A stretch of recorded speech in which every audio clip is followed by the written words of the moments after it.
Paano tanggalin tong flywheel? Mga sikreto, 'di ba? Pero kung sa mga matatagal na, alam na yung sikreto niyan. Ganyan, guys. Mano-mano lang pagtanggal. Ako mo, hindi. Kami impact dito eh. Diba? Yun na yung sikreto diyan. Ang hirap tumurship namin eh. Sige. Alalay ko naman. Sige. Oh, 'di ba?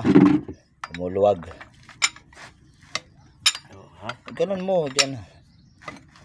Aha. Ha? Sige. Diba?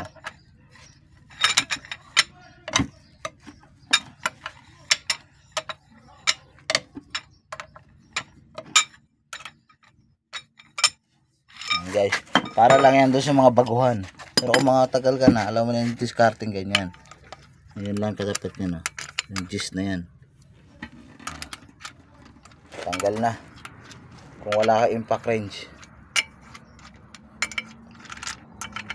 Makabili nga ng impact na ano. Hay ka muna, Ben. Hay ka muna. Diyan. Hay. Hi! Hello.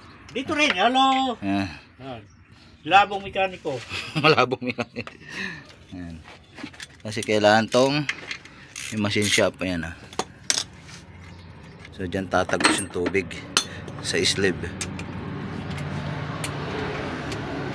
So ito pala yung makina na Honda FD 2008 model.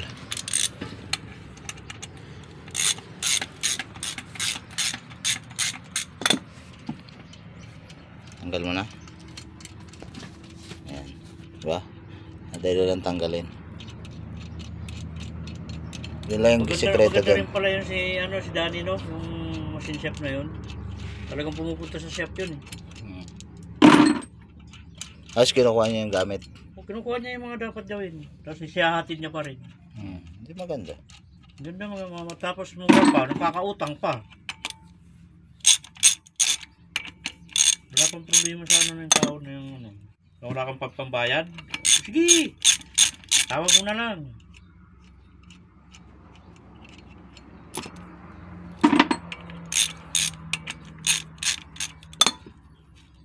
Linaw pa naman ang camera na ito. Linaw ang camera. HD. Tanggal na yung flywheel, di ba? So yun lang, guys. Balik tayo mo, Bini.